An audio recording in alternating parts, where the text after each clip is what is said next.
Hola les gens, je suis Emma de l'Instagram Friendly Couture et je vous retrouve aujourd'hui. Je vais vous montrer tous mes projets couture que j'ai pour la saison automne-hiver de cette année. En sachant que je vais vous montrer des choses, mais je n'ai pas reçu tous les tissus parce que j'ai encore passé une petite commande sur Dries & Stoffen. Donc je vous mettrai des photos directement sur l'écran en fait, vous verrez. Cette vidéo, comment elle va se dérouler, je vais vous montrer les tissus, les patrons, vous les verrez en incrustation en images sur l'écran. C'est pour ça que je suis un petit peu décalée, je laisse beaucoup d'espace à ce niveau-là. Et vous verrez aussi des petites inspirations de look pour que ce soit un peu plus concret pour vous. Je m'avance pas en vous disant que je ferai tout cette année. J'aimerais me faire toutes ces pièces cette année. Je ne sais pas si je vais réussir à faire ceci. Vous verrez que je suis dans un... Là, je regarde, j'ai mes tissus à côté de moi. Je suis quand même dans un camailleux. C'est des couleurs qui sont pour une fois assez cohérentes entre elles. Vraiment, ça fait automne-hiver avec un petit peu de couleur, mais sans excès. Avant de commencer la vidéo, comme toujours, un petit point sur ce que je porte dans cette vidéo. Ça, c'est une robe Mira que j'ai cousue, je crois, il y a 2 ans, quasiment 2 ans. Vous la retrouvez, je crois, sur mon feed Instagram et j'ai dû en parler dans un podcast, je ne sais plus lequel. C'est un tissu de chez Benitex qui n'est plus du tout disponible depuis le temps. C'était de la fibrane de viscose. J'adore cet imprimé qui fait automne, je kiffe. Mais cette robe est vraiment trop courte. Donc je la porte plus comme une tunique et je suis en train de réfléchir à enlever le dernier volant, me rallonger les manches pour que ce soit plus automne compatible on va dire, et vraiment la faire en top tout court quoi. Pas tunique mais vraiment top. Après, mes boucles d'oreilles, c'est pas du tout une petite créatrice, c'est des boucles d'oreilles de chez AliExpress qui sont extrêmement discrètes, on adore, et qui pèsent leur poids, je vous préfère vous le dire tout de suite. Les bijoux, voilà, c'est toujours à peu près les mêmes. Et aujourd'hui, j'ai une petite montre Swatch violette que j'ai achetée sur Vinted pour même pas 10 euros. C'est ma passion maintenant. Je suis comme Amie des fils, elle en a parlé aussi, je crois. Maintenant, soit je couds mes vêtements, soit je les achète en seconde main. Vous savez, au niveau des chaussures, au niveau des accessoires, je me posais quelques questions. Ça m'embêtait d'acheter du neuf. Et en fait, j'ai découvert Vinted et je suis refaite. Fin de la parenthèse. On attaque tout de suite sur le vif du sujet. Donc je vais vous parler de mes envies de l'automne-hiver, de mes projets pour l'automne-hiver, voilà. Autant vous le dire tout de suite, je ne suis pas dans une tendance minimaliste pour rien. Parce que c'est pas du tout ma personnalité. Même si je sais que c'est une grande tendance en ce moment, enfin c'est plus qu'une tendance, c'est un mouvement, voilà, en ce moment. Par rapport à ma personnalité, c'est pas possible, là on me demande trop. J'essaye de faire des efforts, mais sur certains trucs, là en ce qui concerne la couture, donc ma passion, c'est pas possible. Je ne suis pas du tout minimaliste, donc il va y avoir beaucoup de pièces. Je préfère vous préparer psychologiquement tout de suite. Je vais commencer par vous montrer mes projets de jupe et de robe. Alors on va commencer tout de suite avec le premier tissu, en sachant que j'ai même pas regardé, il me semble que ça va rentrer dedans, mais je suis pas sûre du tout. Dans ce tissu qui est un jacquard, vous voyez, noir et doré. Il est magnifique ce tissu, j'aime beaucoup. Après, j'ai peur que ce soit peut-être un peu fragile, donc je verrai bien. Est-ce que je vous ai montré l'endroit ou l'envers? Bah en fait, il n'y a ni d'endroit ni d'envers, les deux faces sont exactement les mêmes. C'est un jacquard que j'ai dû acheter à Mondial Tissu. Ah oui, je vous ai pas précisé aussi, là mon objectif c'était vraiment d'écouler mon stock de tissus. J'ai repassé une petite commande chez DS, mais sinon je voulais vraiment écouler mon stock de tissus parce qu'il y a des tissus, ça fait vraiment longtemps que je les ai. Chaque année, pas du tout inspirée ni pour l'automne ni pour l'hiver parce que c'est une saison... J'ai du mal avec cette saison, voilà, pour être très franche avec vous, c'est pas ma saison. Mais cette année, j'ai été vraiment inspirée, je suis motivée aussi à coudre, j'ai envie de beaucoup de choses pour cet automne-hiver, en sachant que ma garde-robe, l'automne-hiver, elle est plutôt maigre par rapport à l'été en fait. Par rapport à l'été et au printemps, j'ai beaucoup moins de pièces, donc là, je vais vraiment pouvoir me faire plaisir. Et c'est des pièces qui sont assez importantes et ils vont me demander du temps de couture. Donc je reviens à ce tissu-là. C'est pas un grand coupon, hein, je dois avoir 50 ou 60 cm, donc c'est vraiment pas énorme. J'aimerais me faire la jupe l'Arbanaise de Vestiaire éponyme. Donc en fait, il y a pas mal de patrons, vous allez voir, que j'ai acheté sur Makerist en PDF quand il y avait la promo des patrons à 2 euros. On voit vraiment une petite mini-jupe dedans en fait. Ce que j'aime bien dans ce modèle, c'est au niveau des découpes et le fait de pouvoir rajouter un volant. Je pense pas que j'aurai assez de tissu et je pense pas que je vais rajouter un volant. Mais j'aime bien l'histoire de la fente. Je la ferai peut-être pas des deux côtés de la jambe, mais juste sur une jambe. Je verrais bien une fente dans ce tissu. Je rentre pas forcément dans les détails des patrons, hein, vous verrez au fur et à mesure dans les podcasts quand j'aurai réalisé ces petites choses et que je vous les présenterai en vidéo. Après cette mini-jupe, j'aimerais me faire une autre jupe. C'est la jupe Martina du La Maison Victor numéro 5 2020. Donc c'est le dernier qui est sorti. Et j'aimerais me la faire dans ce simili-cuir stretch. Ouais, stretch, on va le dire comme ça, que j'ai acheté l'année dernière sur le site de Dries & Stoffen. Et vous voyez donc l'extérieur est comme ça. J'adore en fait, c'est un vert satiné avec des reflets un peu. Très très joli. Et en fait l'intérieur c'est de la polaire. Pourquoi ce tissu je ne sais pas. Et en fait il est stretch. Donc c'est une jupe qui va vraiment être confortable. Comme vous voyez, c'est une jupe crayon, pareil, avec une fente. Je me demande si je vais pas un peu la sous-tailler pour qu'elle soit vraiment proche du corps. Et vu que le tissu est un peu stretch, j'ai déjà décalqué mes patrons, hein, quasiment tous, pour ne plus avoir ça à faire et passer que à la couture pendant le mois d'octobre. Enfin, octobre, novembre, décembre, janvier, février, vous voyez. Et je l'ai décalqué en taille 40, mais je me demande si j'aurais pas dû la décalquer en taille 38. Je verrai bien, j'aviserai. Pareil, ça c'est un tissu de chez Dries & Stoffen. Je pense qu'il n'est plus disponible. Je vous l'avais présenté aussi lors d'un de mes hauls DS. C'est une... Qu'est-ce que c'est? Ça c'est de la viscose. Ça c'est de la viscose et j'en avais commandé un grand métrage. Il y en a plus de 3 mètres, je crois. Ce qui me va très bien puisque j'aimerais faire la robe Paula du Fibre Mood numéro 3. Je la vois bien avec un gros pull blanc en maille au-dessus pour l'hiver. Je sais pas si vous voyez un petit peu le look un peu bohème. C'est un peu le look que je visualise pour cette robe, pour ce tissu. Et enfin, la dernière robe pour l'instant que j'aimerais me faire. Donc là, toujours pareil, c'est un simili-cuir de chez Dries & Stoffen. Au début, je voulais me faire une jupe Mabel dedans, mais j'ai peur qu'en fait, il se froisse trop, il est vraiment trop rigide. Donc j'ai décidé de changer mon fusil d'épaule en ce qui concerne ce tissu. Et je voudrais refaire une petite robe chasuble dont je vous ai parlé en détail dans le podcast numéro 22. Et j'ai envie d'exploiter à fond ce livret qui propose plusieurs variations de petites robes chasubles. L'inspiration, en fait, sur ASOS, ils vendent, mais sur plein de sites, hein, ils vendent des petites robes justement chasubles en cuir, simili-cuir. Et j'aime beaucoup le côté rock qu'on peut décaler avec une petite blouse un peu plus vaporeuse au niveau du haut ou avec une chemise blanche toute simple. Le fait que le tissu soit lourd et il ait de la tenue, pour moi, ce sera vraiment l'association tissu patron qui sera idéale. Je passe à une autre catégorie. Donc là, je vais vous parler des pantalons et des shorts, voilà, que j'ai prévu de me coudre pour l'automne et l'hiver. Depuis le temps que j'en parle. Évidemment, un ginger jean, encore et toujours pareil, ce tissu, je vous l'ai déjà présenté dans un de mes hauls Dries & Stoffen. Il est gris anthracite en fait. Vous voyez, c'est pas un noir profond, c'est gris anthracite. Ce tissu, il me semble que vous pouvez toujours le trouver sur DS puisque ça fait partie des basiques, des collections permanentes, c'est leur jean en fait. Mais c'est un jean qui est assez fin, c'est pas très épais, hein, je vous préviens tout de suite. Et donc voilà, depuis le temps que j'en parle, il me faut un jean noir tout simple. Dans quelque chose d'un peu plus exubérant, j'aimerais me faire le ginger, mais dans ce tissu. Admirez la discrétion de la chose. Pareil, je vous l'avais déjà présenté. Il est assez fin, je sais plus comment ils appelaient ça, c'est un tissu que je sais plus si vous le trouvez encore sur le site. Il est vraiment fin, hein. C'est pas quelque chose qui va me tenir chaud. Après tout, pourquoi pas faire un ginger jeans dedans parce que je suis sûre de la coupe et je sais pas, j'adore.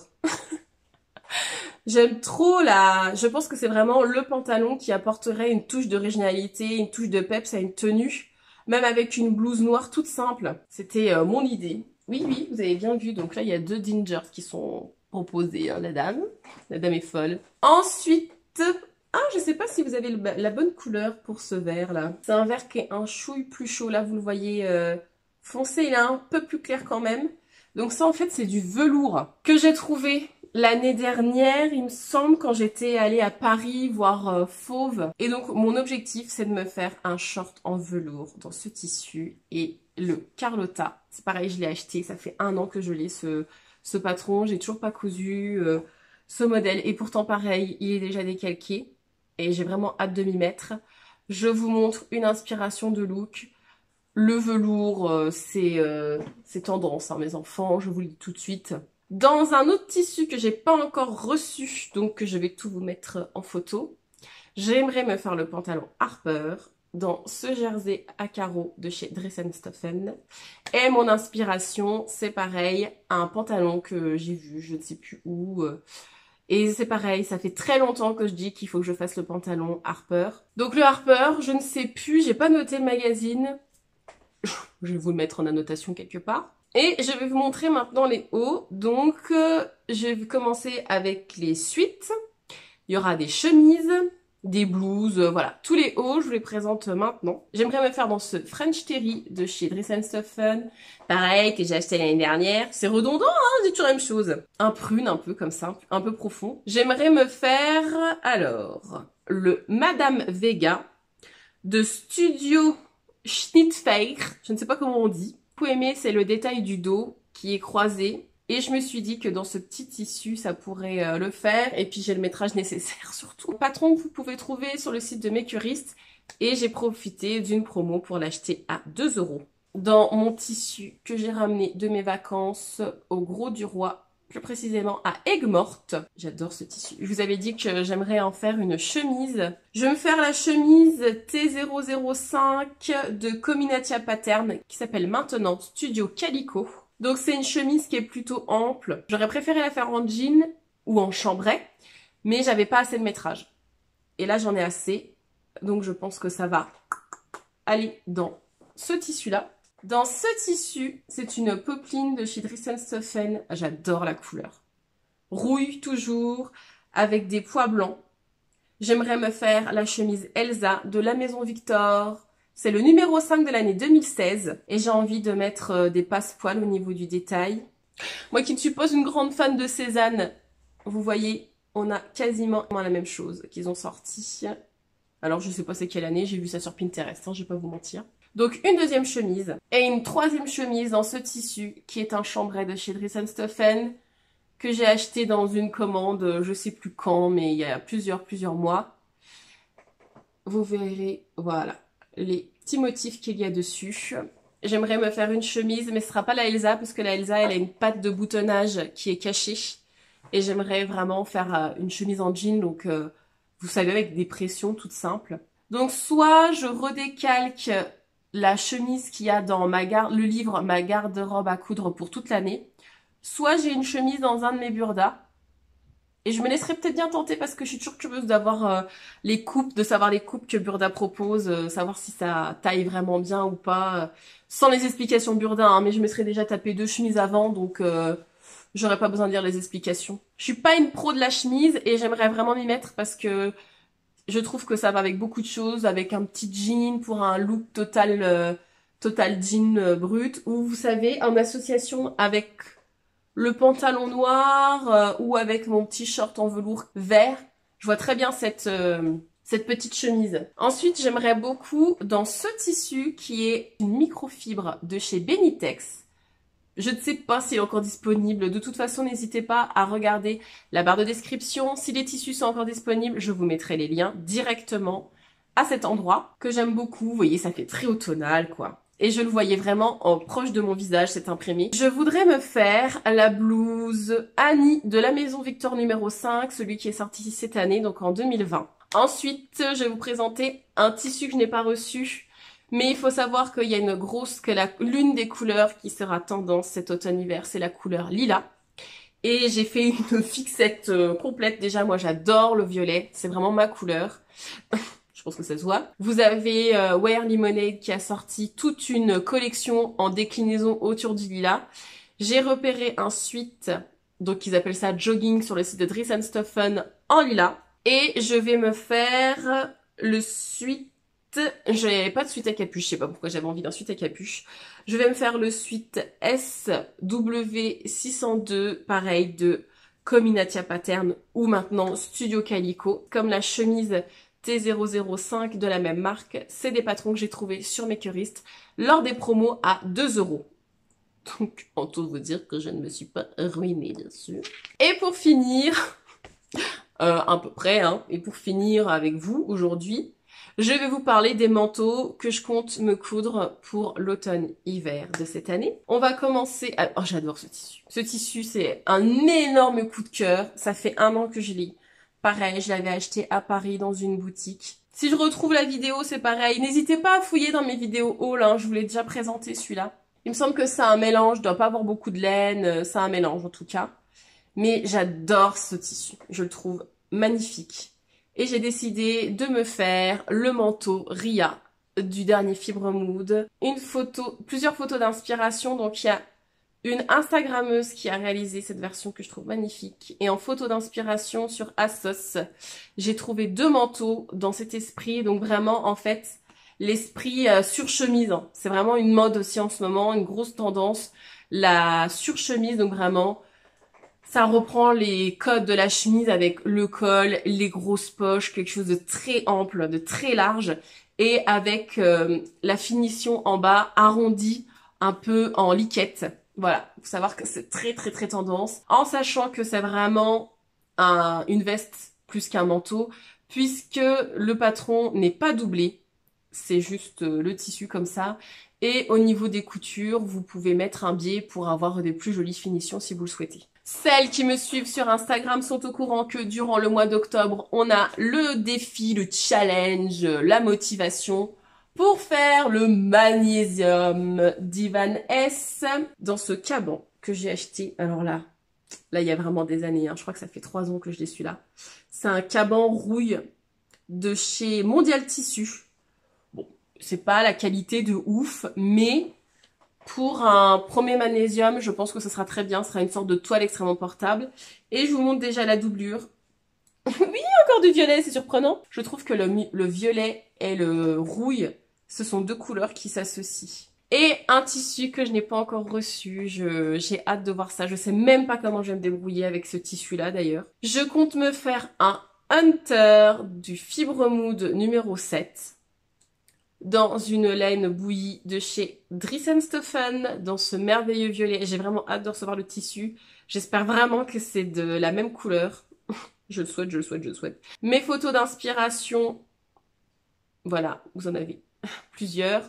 J'aime, comme je l'ai dit, j'aime la couleur, j'aime énormément le violet. J'ai pas de manteau violet encore. J'en ai un bordeaux, mais j'ai pas de violet franc, vraiment une couleur pas discrète, quelque chose qui se voit vraiment beaucoup. Comme vous voyez, en fait, j'ai prévu des manteaux extrêmement colorés parce que moi, c'est ce qui me parle le plus. J'ai le temps, comme je vous ai dit, je vous ai présenté mes projets pour l'automne et l'hiver. Donc pour moi, c'est des choses que je vais faire là à partir du mois d'octobre jusqu'au mois de janvier-février. Donc ça s'étale vraiment sur plusieurs mois. Évidemment, vous me connaissez, il y a des petites choses qui vont s'ajouter, donc vous verrez au fur et à mesure des podcasts. Est-ce que j'ai réussi à réaliser mes pièces? Est-ce que j'ai rencontré des difficultés? Est-ce que j'avance bien? Est-ce que finalement ça me prend beaucoup plus de temps que prévu? Je pense que ça me prendra beaucoup plus de temps que prévu, on va pas se mentir. J'espère que cette vidéo vous a plu, j'espère que vous avez passé un bon moment en ma compagnie. Dites-vous qu'il manque encore des tissus, hein, donc ça devrait monter normalement, ouais, à peu près jusque là. Est-ce que je suis folle? Je pense. Est-ce que je vais réaliser tout ça? Écoutez, c'est le suspense complet, vous verrez bien. Merci d'avoir regardé cette vidéo. Je vous retrouve, écoutez, je ne sais pas quand, j'espère à la fin du mois. On verra ce que j'ai réussi à coudre dans cette pile de tissus juste à côté de moi.